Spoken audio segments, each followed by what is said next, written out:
The Alchemist, page number 143. You are wise because you observe everything from a distance, the boy said.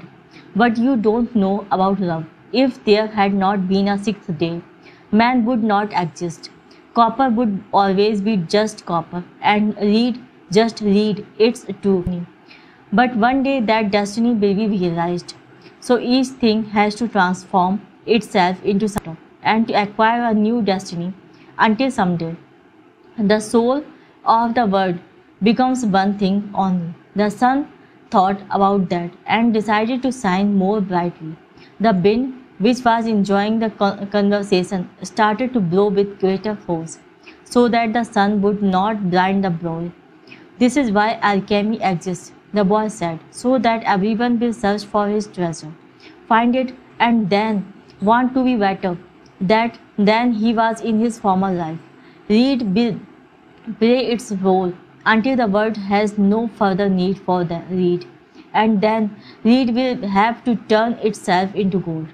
That's what alchemists do. They show that when we strive to become better than we are, everything around us becomes better too. Well, why did you say that I don't know about love? The son asked the boy.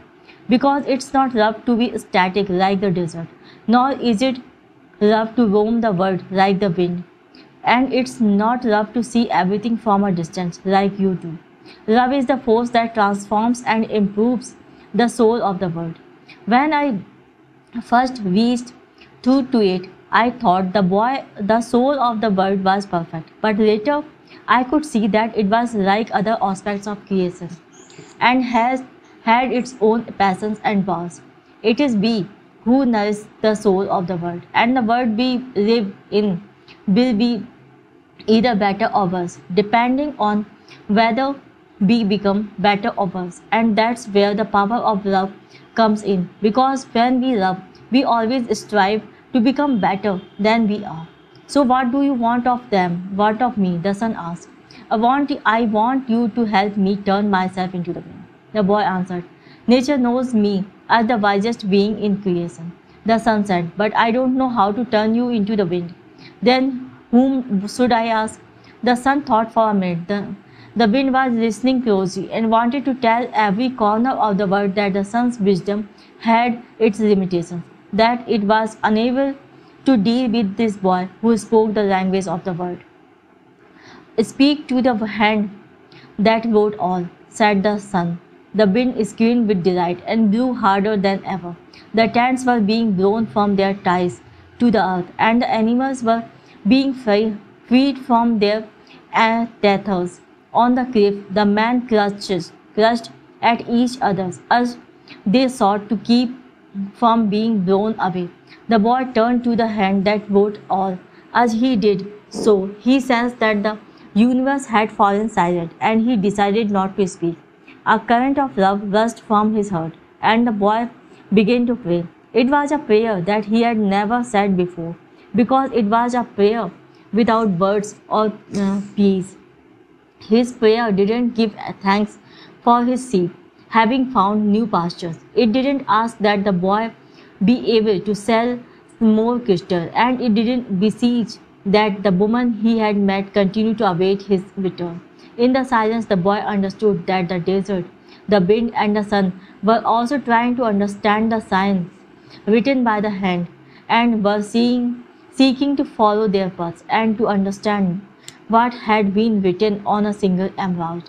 He saw that omens were scattered throughout the earth and in space, and that there was no reason or significance attached to their appearance. He could see that not the deserts, nor the winds, nor the sun, nor people knew why they had been created, but that the hand had a reason for all of this, and that only the hand could perform miracles, or transform the sea into a desert, or a man into the wind, because only the hand understood that it was a larger design that had moved the universe to the point at which 6 days of creation had evolved into a masterwork. The boy reached through to the soul of the bird and saw that it was a part of the soul of God. And he saw that soul of God was his own soul, and that he, a boy, could perform miracles. The Simeon grew that day as it had never grown before. For generations thereafter, the Arabs recounted the legend of a boy who had turned himself into the wind, almost destroying a military camp in defiance of the most powerful chief in the desert. When the simum ceased to blow, everyone looked to the place where the boy had been, but he was no longer there. He was standing next to a sand-covered sentinels on the far side of the camp.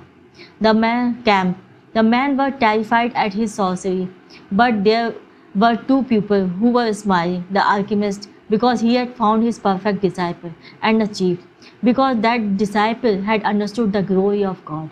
The following day, the general bade the boy and the alchemist farewell, and provided them with an escort party to accompany them as far as they chose.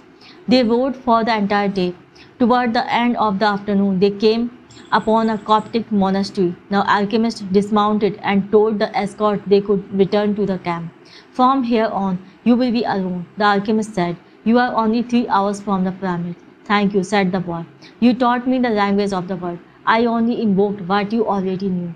The alchemist knocked on the gate of the monastery. A monk dressed in black came to the gates. They spoke for a few minutes in the Coptic tongue, and the alchemist bade the boy enter. I asked him to let me use the kitchen for a while. The alchemist smiled. They went to the kitchen at the back of the monastery. The alchemist lighted the fire, and monk brought him some reed, which the alchemist placed in an iron pan. When the reed had become liquid, the alchemist took from his pouch the strange yellow egg. He scraped from it a silver as thin as a hair, wrapped it in wax, and added it to the pan in which the reed had melted. The mixture took on a reddish color, almost the color of blood. The alchemist removed the pan from the fire and set it aside to cool. As he did so, he talked with the monk about the tribal vows. I think they are going to last for a long day, he said to the monk. The monk was irritated. The caravans had been stopped at Giza for some time, waiting for the wars to end, but God's will be done. The monk said. Exactly, answered the alchemist. When the pan had cooled, the monk and the boy looked at it. Desert. The reed had dried into the shape of the pan, but it was no longer reed, it was gold. Will I learn to do that someday? The boy asked. This was my destiny, not yours, the alchemist answered, but I wanted to show you that it was possible. They returned to the gates of the monastery. There the alchemist separated the disc into 4 parts. This is for you, he said, holding out of the parts out to the monk. It's for your generosity to the pilgrims. But this payment goes well beyond my generosity, the monk responded. Don't say that again. Life might be listening and give you rest the next time. The alchemist turned to the boy. This is for you, to make up for what you gave to the jungle.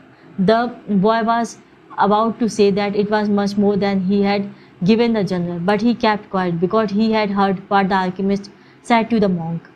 And this is for me, and said the alchemist, keeping one of the parts, because I have to return to the desert where there are tribal vows. He took the 4th part and handed it to the monk. This is for the boy if he ever needs it. But I am going in search of my treasure, the boy said. I am very close to it now, and I am certain you will find it. The alchemist said, then why this? Because you have already lost your savings twice, once to the thief and once to the general. I am an old, superstitious Arab, and I believe in our proverbs. There's one that says, everything that happens once can never happen again. But everything that happens twice will surely happen in a 3rd time. They mounted their horses. I want to tell you a story about dreams, said the alchemist. The boy brought his horse closer. In ancient Rome, at the time of Emperor Tiberius, there lived a good man who had 2 sons. One was in the military and had been sent to the most distant regions of the empire. The other son was a poet and delighted all of Rome with his beautiful verses. One night the father had a dream. An angel appeared to him and told him that the words of one of his sons would be learned and repeated throughout the world for all generations to come. The father Father woke from his dream, grateful and crying, because life was generous and had revealed to him something any father would be proud to know. Shortly thereafter, the father died as he tried to save a child who was about to be crushed by the wheels of a chariot. Since he had lived his entire life in a manner that was correct and fair, he went directly to heaven, where he met the angel that had appeared in his dream. You were always a good man, the angel said to him. You lived your life in a loving way and died with dignity. I can now grant you any wish you desire. Life was good to me, the man said. When you appeared in my dream, I felt that all my efforts had been rewarded because my son's poems will be read by man for generations to come. I don't want anything for myself, but any father would be proud of the fame achieved by one whom he had cared for as a child and educated as he grew up. Sometimes in the distant future, I would like to see my son's world. The angel touched the man's shoulder, and they were both projected far into the future. They were in an immense setting, surrounded by thousands of pupils speaking a strange language. The man wept with happiness. I knew that my son's poems were immortal. He said to the angel through his tears, can you please tell me which of my son's poems these pupils are repeating? The angel came closer to the man and with tenderness led him to a bench nearby, where they sat down. The verse of your son, who was a poet, were very popular in Rome. The angel said, everyone loved them and enjoyed them. But when the reign of Tiberius ended, his poems were forgotten. The words you are hearing now are those of your son in the military. The man looked at the angel in surprise. Your son went to serve at a distant place and became a centurion. He was just and good. One afternoon, one of his servants fell ill, and it appeared that he would die. Your son had heard of a rabbi who was able to cure illnesses, and he rode out for days and days in search of this man. Along the way, he learned that the man he was seeking was the Son of God. He met others who had been cured by him, and they instructed your son in the man's teaching. And so, despite the fact that he was a Roman centurion, he converted to their faith. Shortly thereafter, he reached the place where the man he was looking for was visiting. He told the man that one of his servants was gravely ill, and the rabbi made ready to go to his house with him. But the centurion was a man of faith, and looking into the eyes of Rabbi, he knew that he was surely in the presence of the Son of God. And this is what your son said. The angel told the man, these are the words he said to the rabbi at that point, and they have never been forgotten. My Lord, I am not worthy that you should come under my roof, but only speak a word, and my servant will be healed. The alchemist said, no matter what he does, every person on earth plays a central role in the history of world, and normally he doesn't know it. The boy smiled. He had never imagined that questions about life would be of such importance to a shepherd. Goodbye, the alchemist said. Goodbye, said the boy. The boy rode along through the desert for several hours, listening avidly to what his heart had to say. It was his heart that would tell him where his treasure was hidden. Where your treasure is, there also will be your heart, the alchemist had told him. But his heart was speaking of other things. With pride, it told the story of a shepherd who had left his flock to follow a dream he had on two different occasions. It told of destiny and of many men who had wandered in search of distant lands or beautiful women confronting the people of their times with their preconceived notions. It spoke of journeys, discoveries, books, and changes.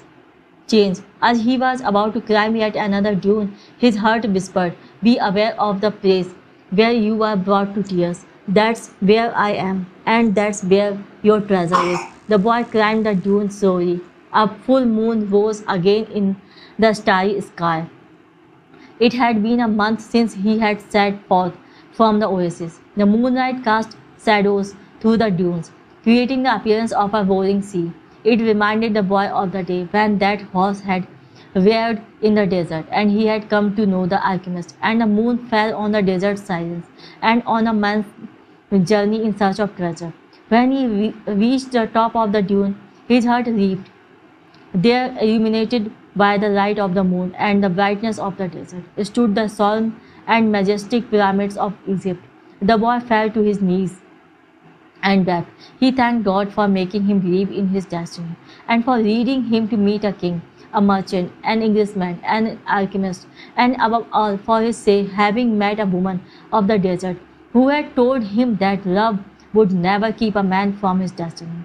If he wanted to, he could now return to the oasis, go back to Fatima, and live his life as a simple shepherd. After all, the alchemist continued to live in the desert.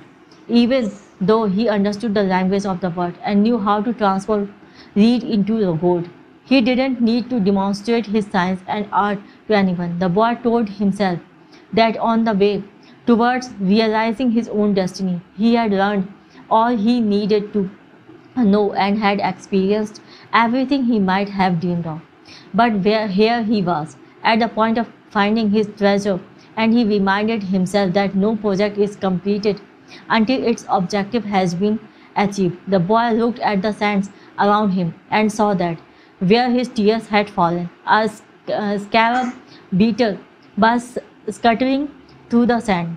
During his time in the desert, he had learned that in Egypt the scarab beetles are a symbol of God. Another omen. The boy began to dig into the dune. As he did so, he thought of what the crystal merchant had once said, that anyone could build a pyramid in his backyard. The boy could see now that he couldn't do so if he placed stone upon stone for the rest of his life. Throughout the night, the boy dug at the place he had chosen, but found nothing. He felt weighted down by the centuries of time since the pyramids had been built, but he didn't stop. He struggled to continue digging as he found the wind, fought the wind, which often blew the sand back into the excavation. His hands were abraded and exhausted, but he listened to his heart. It had told him to dig where his tears fell. As he was attempting to pull out the rock he heard footsteps. Several figures approached him. Their backs were to the moonlight, and the boy could see neither their eyes nor their faces. "What are you doing here?" one of the figures demanded. Because he was terrified, the boy didn't answer. He had found where his treasure was and was frightened at what might happen. "We are refugees from the tribal wars and we need money," the other figure said. "What are you hiding there?" "I am not hiding anything," the boy answered. But one of them seized the boy and yanked him back out of the hole. Another, who was searching the boy's bag, found a piece of gold. "There's gold here," he said. The moon shone on the face of the Arab who had seized him, and in the man's eyes the boy saw death. "He's probably got more gold hidden in the ground." They made the boy continue digging, but he found nothing. As the sun rose, the man began to beat the boy. He was bruised and bleeding. His clothing was torn to shreds, and he felt that death was near. "What good is money to you if you are going to die?" "It's not often that money can save someone's life," the alchemist had said. Finally, the boy screamed at the man, "I am digging for treasure." And although his mouth was bleeding and swollen, he told his attackers that he had twice dreamed of a treasure hidden near the pyramids of Egypt. The man, who appeared to be the leader of the group, spoke to one of the others. "Leave him. He doesn't have anything else. He must have stolen this gold." The boy fell to the sand, nearly unconscious. The leader shook him and said, "We are leaving." But before they left, he came back to the boy and said, "You are not going to die. You will live, and you will learn that a man should not be so stupid." 2 years ago, right here on this spot, I have a recurrent dream too.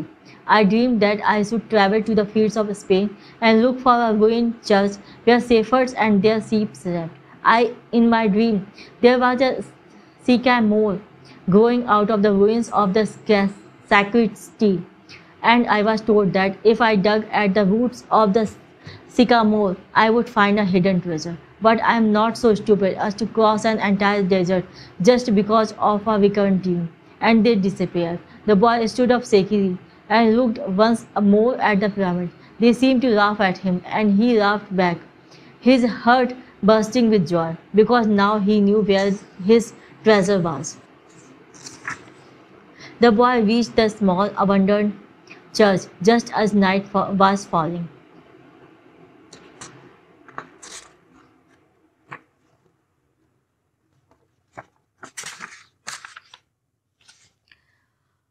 The sycamore was still there in the sacristy, and the stars could still be seen through the half-destroyed roof. He remembered the time he had been there with his sheep. It had been a peaceful night, except for the dream. Now he was here, but with a shovel. He sat looking at the sky for a long time. Then he took from his knapsack a bottle of wine and drank some. He remembered the night in the desert when he had sat with the alchemist as they looked at the stars and drank wine together. He thought of the many roads and he had traveled, and of the strange way God had chosen to show him his treasure. If he had not believed in the significance of recurrent dreams, he would not have met the gypsy woman, the knife, the king, the thief, all. Well, it's a long list, but the path was written in the omens, and there was no way I could go wrong. He said to himself. He fell asleep. When he awoke, the sun was already high. He began to dig at the base of the sycamore. You old successor, the boy shouted up to the sky. You knew the whole story. You even left a bit of gold at the monastery so I could get back to this church. The monk laughed when he saw me come back in tatters. Couldn't you have saved me from that? No, he heard a voice on the wind say. If I had told you, you wouldn't have seen the pyramids. They are beautiful, aren't they? The boy smiled and continued digging. Half an hour later, his shovel hit something solid. An hour later, he had before him a chest of Spanish gold coins. There were also precious stones, gold masks adorned with red and white feathers, and stone statues embedded with jewels, the spoils of a conquest that the country had long ago forgotten, and that some conquistador had failed to tell his children about. The boy took out Urim and Thummim from his bag. He had used the two stones only once, one morning when he was at a marketplace. His life and his birth had always provided him with enough omens. He placed Urim and Thummim in the church. They were also part of his new treasure, because they were a reminder of the old king, whom he would never see again. It's true, life really is generous to those who pursue their destiny. And the boy thought. Then he remembered that he had to get to Tarifa, so he could give 1/10 of his treasure to the gypsy woman, as he had promised. Those gypsies are very smart, he thought. Maybe it was because they moved around so much. The wind began to blow again. It was the Levanter, the wind that came from Africa. It didn't bring with it the smell of the desert, nor the threat of Moorish invasion. Instead, it brought the scent of a perfume he knew well, and the touch of a kiss that came from far away, slowly, until it rested on his lips. The boy smiled. It was the first time she had done that. I am coming, Fatima, he said. Thank you very much.